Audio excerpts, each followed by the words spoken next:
तो नीरज भैया, आपकी आवाज में दम है, आपका अच्छा अंदाज है, लेकिन इसे इलाहाबाद मत कहो, अब ये प्रयागराज है।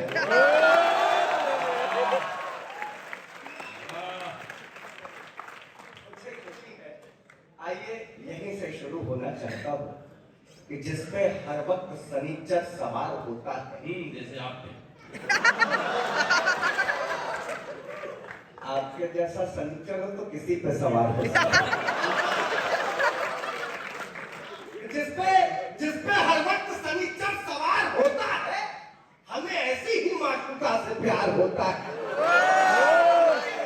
जिसपे हर वक्त शनिचर सवार होता है, हमें ऐसी ही मातृका से प्यार होता है। और मिले जब कई दफे चूके तो मैंने ये जाना, इश्क की मिर्गी से अच्छा बुखार होता है।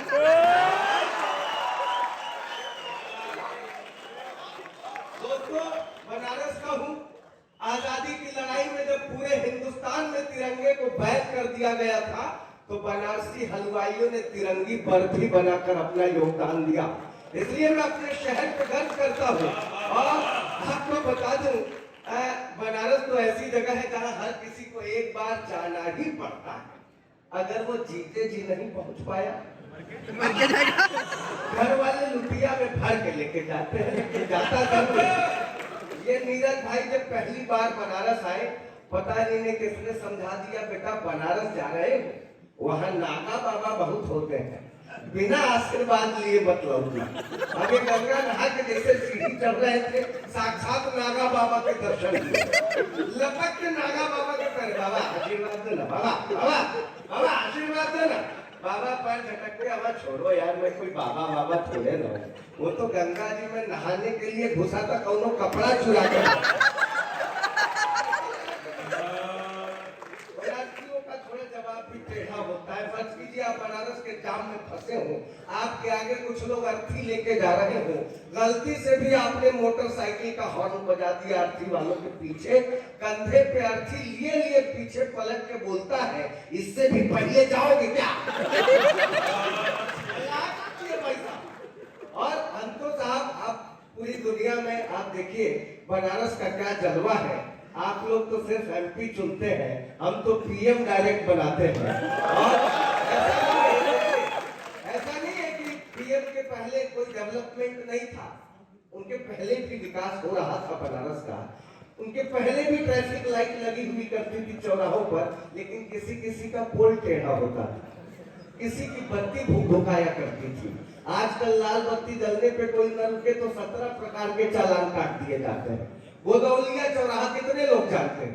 गोदौलिया चौराहा, क्या बात है, गोदौलिया की घटना बता रहा हूँ। लाल बत्ती जल रही थी, एक बुढ़िया जल्दीबाजी में रास्ता पार कर गई, ट्रैफिक हवलदार सीटी बजाता रह गया, बुढ़िया नहीं रुकी, हवलदार दौड़ के बुढ़िया के पास आया, ए दादी तब्बे से सीटी बजा रहे, सुनाई नहीं देता? अब बुढ़िया बेचारी रोआसी मुंह बना के बोली, है बेटा ये उम्र सीटी सुनने का छोड़।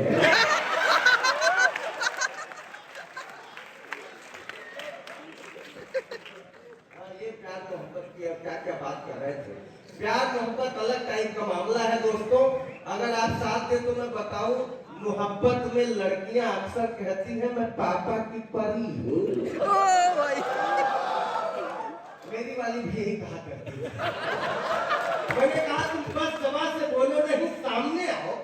देखो, पहला कवि जो है वो बड़ा प्रयोगवादी होता है, उसको प्रयोग के तौर पर उतारा जाता है कि शहीदा कर दो इसको, हाँ न रहेगा ना गड़बड़ाएगा मामला। लेकिन अब ये बनारस पे भरोसा की है कि एक अच्छा आगाज देगा तो बाकी कभी बढ़िया सुन लेंगे आप लोग। तो मैं बस माहौल बनाना चाहता हूँ। अब मेरी वाली कहती थी कि मैं पापा की परी हूँ, मैंने जवाब दिया बस आप जुड़ेंगे, अच्छी बातों तब जुड़ना, गलत बात पे मैं ताली नहीं मांगता साहब। मैंने कहा तुम बस जबान से बोलो नहीं, सामने आओ। तुम बस जबान से बोलो नहीं, सामने आओ। जाने मन मुझको भी अपना जलवा दिखाओ। छत से ढकेल करके उसे मैंने ये कहा, पापा की परी हो तो जरा उड़ के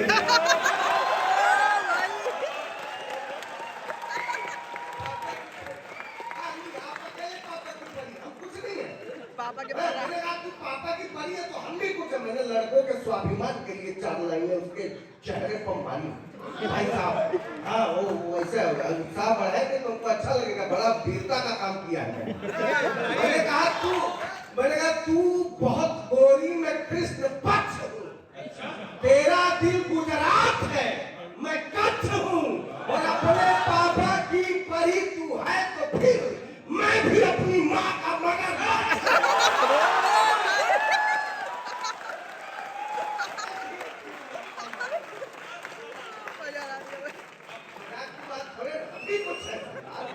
वैसे मोहब्बत की तरह की जाती है। आपने कभी की है? तो इतना उछक के खाए ताली बजा। एक होता है मोहब्बत के पहले बहुत कुछ होता है, नहीं होता। और हम तो सर इधर के जितने लोग हैं ना, और ये नहीं है कि इधर के रहने वाले ही इधर के हैं। एक बार इलाहाबाद में जो आ गया, प्रयाग में आ गया, वो प्रयाग का हो के रह गया। वो कहीं भी जाता है प्रयाग उसके दिमाग से कभी निकलता नहीं है। और ये जो प्रयाग के लोग हैं, ये जब मोहब्बत करते हैं तो मोहब्बत के तरीके से करते हैं। अगर आपको लगे कि मैं जिस बात को कहने जा रहा हूँ, मैं जिस मोहब्बत की बात कर रहा हूँ, जितने लड़के और लड़कियां बैठी हैं आपके जहन में, प्रोफेसर साहब आप लोग इंक्लूडिंग यू मोहब्बत नहीं कर सकते। एकदम उन्होंने किया भी होगा, ये भी स्टूडेंट लाइफ से गुजरा है भाई। आपने सुना है काजल की कोठरी में कैसो भी सयानो जाए, एक लीक काजल की लागी है तो लागी है, तो वो इससे बच के नहीं निकल सकते। मैं प्रणाम करता हूँ आपको, बहुत अच्छा सर, आप तो गजब चमक रहे हैं। फोर्थ रो में उधर से रिफ्लेक्शन भी मार रहा है।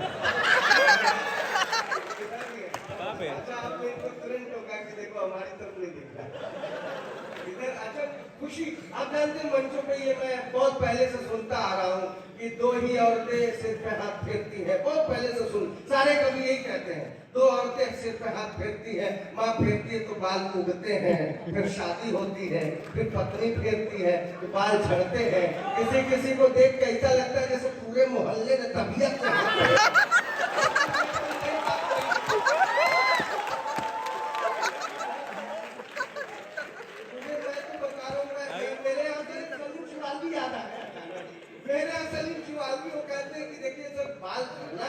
मतलब ये नहीं है कि आपका अपमान है, ये सम्मान बढ़ाने वाली बात है। और वो सम्मान बढ़ाते हुए कहते हैं कि फसल जब उग नहीं सकती तो कोई चर नहीं सकता। फसल जब उग नहीं सकती तो कोई चर नहीं सकता। ये ऐसा खेत है जिसमें कि पानी भर नहीं सकता। इनके दोस्तों सिर पे में एक भी बाल है, बाकी कोई भी सूरमा हो बाल बांका कर नहीं सकता। देखिए बाल बढ़ाने से क्या होता है, यहाँ बहुत सारी ऐसे चेहरे नजर आ रहे हैं जिनके बाल बहुत खूबसूरत बने हुए हैं। बाल दरअसल लंबे होने से दो परेशानियां होती हैं। एक तो यह है कि आपसी झगड़े में पत्नी के हाथों में आ जाती है, उसका कोई इलाज नहीं है। और दूसरा यह है कि बालों में धुएं पड़ जाते हैं। अभी उधर एक बहन बैठ के ऐसे से कर रही है, ये बताना चाहिए। तो पत्नी का तो इलाज कहीं नहीं है। मैंने जुओं की एक दवा बनाई है, आप लोग अगर कायदे से सुन ले तो कल आपको ऐसे से करने की जरूरत नहीं पड़ेगी। सुनिएगा, फटे हुए पेडॉल कुर्ते पायजामे से लिपटा एक विचित्र व्यक्ति, फटे हुए पेडॉल कुर्ते पायजामे से लिपटा एक विचित्र व्यक्ति जुओं से त्रस्त लोगों को दिलासा दिला रहा था। सड़क के किनारे खड़ा हो चिल्ला रहा था, हुजूर, भैया, बाबू, साहब, सेठ जी, माई बाप, कहाँ जा रहे हैं आप?